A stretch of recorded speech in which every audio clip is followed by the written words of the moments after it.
Welcome back to the deep dive. It is February 1st, 2026. Wow, already. I know. We're 1 month into the new year, and if you've been online, watched the news, or honestly just existed in public for the last 4 weeks, you know exactly what topic has been sucking all the oxygen out of the room. Oh, it's been unavoidable.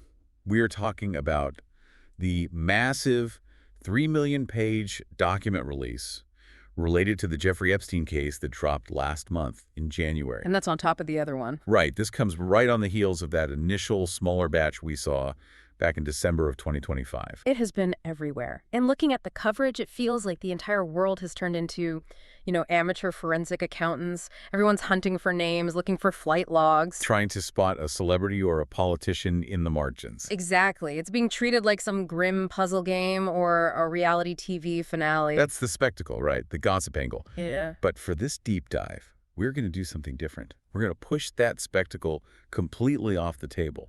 Because while the internet is obsessing over the perpetrators and the famous faces, there is a critical group of voices that is being completely drowned out by all that noise. The survivors. Exactly. Yeah. We pulled together a comprehensive stack of sources, legal analyses, survivor statements, psychological reports that focus entirely on how the victims are reacting to these specific releases. Right. And I think if you just ask the average person, how do you think the survivors feel about all this coming out?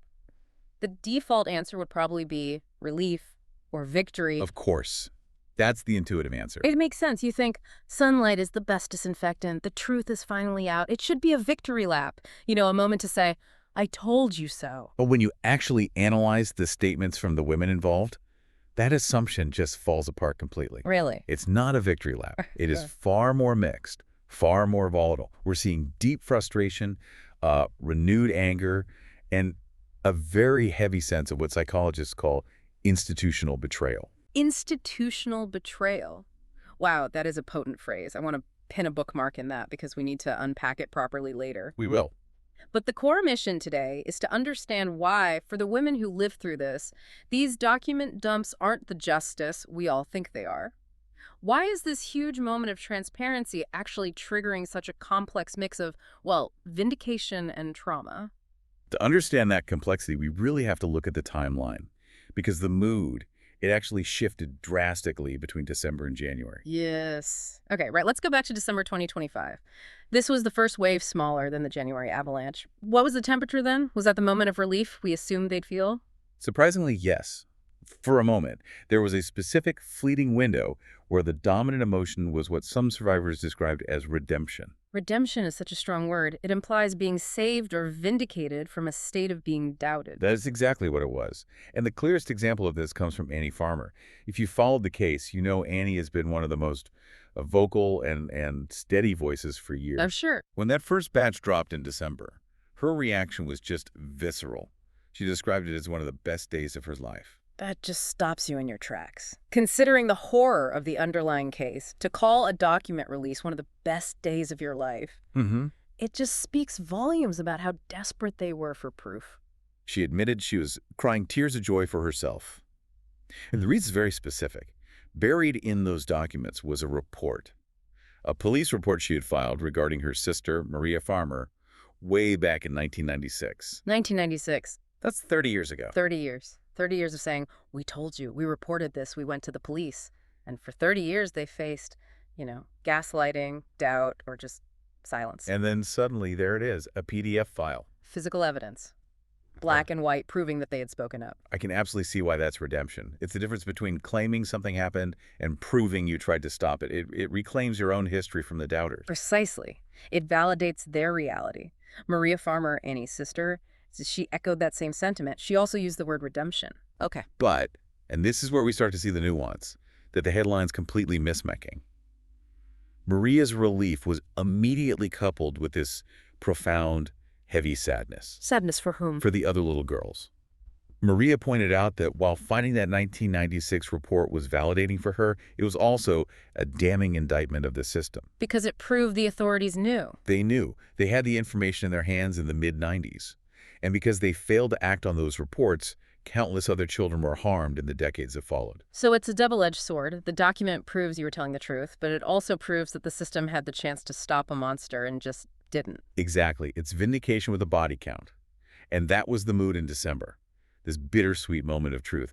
But then the calendar flipped. January 2026. January 2026 hits, Yeah. the massive 3 million-page release. And that sense of redemption, it evaporated almost instantly. So what changed? I mean, was it just the volume? Or was it what was in the files? It was both, really, but primarily the execution. The headline here is that volume does not equal clarity. Right. The sheer amount of paperwork just brought chaos. And the sentiment among the survivors shifted from redemption to exhaustion, anxiety, and just pure anger. 3 million pages is a haystack. If you're a survivor, you're not looking for a needle. You're worrying about which needle is going to poke you. And that brings us to the core technical criticism the survivors have regarding the January release: selective redaction. Okay, let's break this down for the listener. Redaction is standard legal practice. You black out names to protect innocent parties, minors, sensitive info. Why is it a point of contention here? Because of how it was applied, Annie Farmer's stance changed completely from December to January. She criticized what she called a disturbing pattern. A pattern of what? The survivors feel that the redaction tools, those black bars, are being weaponized to protect the powerful, not the vulnerable. You mean the famous names, the politicians, the CEOs? Yes. The perception, and frankly what many legal analysts and our sources are pointing out, is that the names of influential men are often hidden or obscured under legal pseudonyms like John Doe, while the details of the victims are sometimes left exposed or provide enough context clues to be identified. That seems completely backward. The Epstein Files Transparency Act, the legislation driving this, was sold as a way to expose wrongdoing. You're saying it's doing the opposite. The survivors argue that the execution violates the spirit of the law. There was a collective statement released in January by 19 survivors, some of them are still anonymous, and their condemnation was just scathing. They called the process imperfect and, interestingly, not legal enough. Not legal enough. That's a specific phrasing. What does that mean? They're arguing that the way these documents were dumped didn't follow the privacy protections the law actually requires for victims, while overextending protections for the accused. They pointed out this biting irony. The men who abused us remain hidden and protected, while the survivors themselves face the glare of the public eye. So it effectively creates a hierarchy of privacy. If you have money and power, you get a black bar over your name. If you were a victim, you get exposed. That is exactly how they perceive it. Annie Farmer talked about feeling that the victims were not included in the process. It politicizes their trauma. So They feel like their stories are being used as ammunition in culture wars or political debates, while the actual justice, identifying and punishing the abusers, is sidelined. And this moves us from the legal failure to the human cost. Because I think it's easy for us, analyzing this as news, to forget that for these women, this isn't content, it's their lives. It is a psychological weapon. Mm-hmm. When we look at the psychological reports included in our source stack, the word that comes up over and over again is re-traumatization. Let's define that. We hear trauma a lot. What does re-traumatization mean in a clinical sense here? It's not just feeling sad about the past, is it? No, it's far more acute. It's not just remembering a bad event.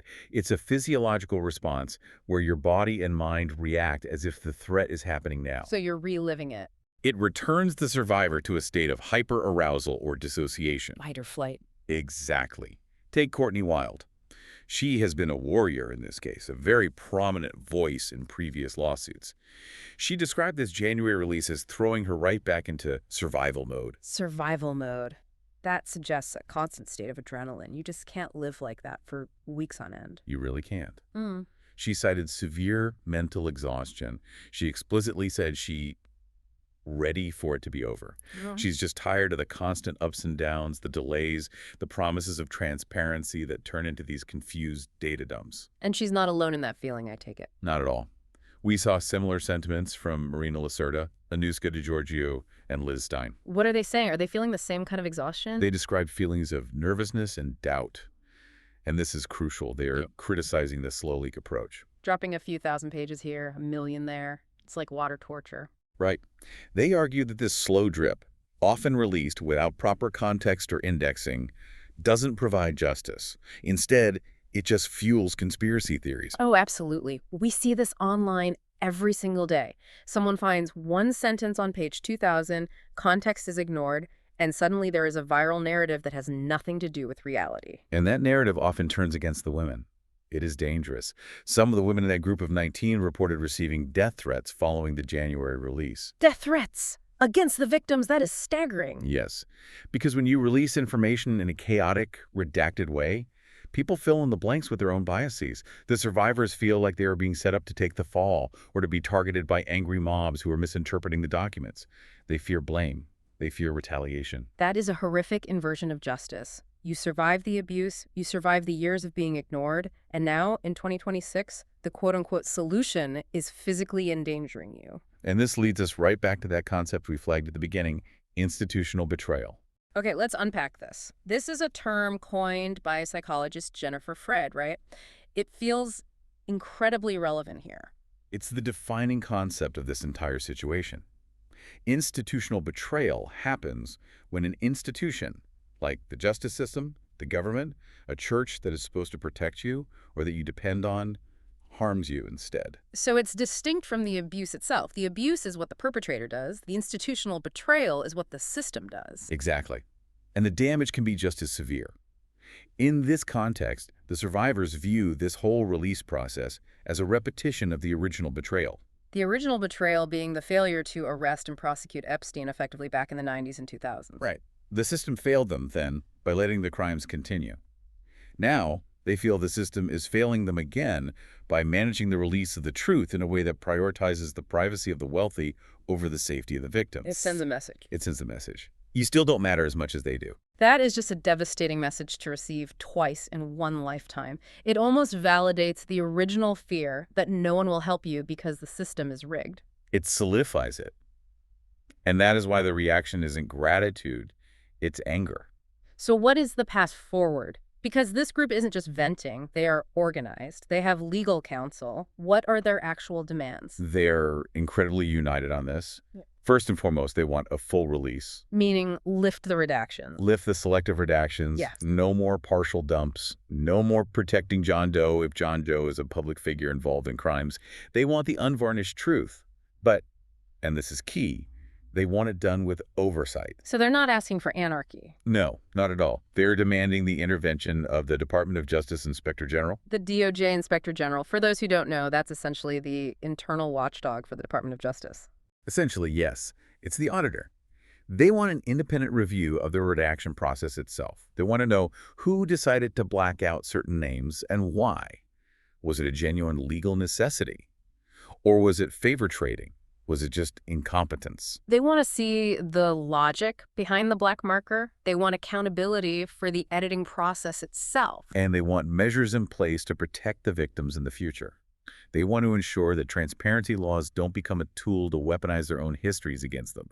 They're asking for a system that actually functions as intended, rather than one that just performs transparency while maintaining secrecy. It seems like such a reasonable request. Stop protecting the people who hurt us. But given the history of this case, reasonable usually takes a backseat to political. As we've seen for decades, what is reasonable and what actually happens are often two very different things. The survivors are tired of asking nicely. They're seeing the pattern repeat, and they're calling it out for what it is. It really puts the whole news cycle in a different perspective. We see a headline about 3 million pages released, and we think, great progress. We consume it like a true crime drama, dissecting the details over coffee. Right. But for the people inside the story, it just feels like a chaotic, dangerous mess. That is the disconnect. Public consumption versus private reality. For the public, it's content. For the survivors, it is their lives being mishandled. Again. So if we step back and look at the big picture, here we are, February 2026. What's the main insight we should take away from this? If you, the listener, take one thing from this deep dive, what should it be? I think the takeaway is that this document release wasn't a finish line. We tend to think of disclosure as the end of the movie. The credits roll, the truth is out, justice is served. But for the survivors, this was just another hurdle. It was a reminder of incomplete justice. Incomplete justice, that's the term that sticks. It's like being given half a cure. It is. Because the anger and the frustration we're seeing from Annie Farmer, from the group of 19, from Courtney Wild, it tells us that the system hasn't fully learned its lesson. We have more paper, but we don't necessarily have more truth. And we certainly don't have peace for the victims. It is a sobering thought. We all want to believe that we've moved past the era where these kinds of cover-ups can happen, or at least that we know how to handle the truth when it comes out. But listening to these survivors, it sounds like we're still fumbling in the dark. And hurting people in the process. Every time we fumble, someone gets hurt. Exactly. So here is the thought I want to leave you with today. We have the Epstein Files Transparency Act. It sounds great on paper, it sounds like progress. But if the practical result of that act is that the accused get to stay in the shadows behind black ink, while the accusers are forced into the spotlight and re-traumatized, has the system actually changed since 1996? Or is it just failing in a new, more public way? That is the question we need to keep asking. Thank you for listening to this deep dive. It's a heavy topic, but listening to the survivors is the only way to actually understand it. We'll see you next time.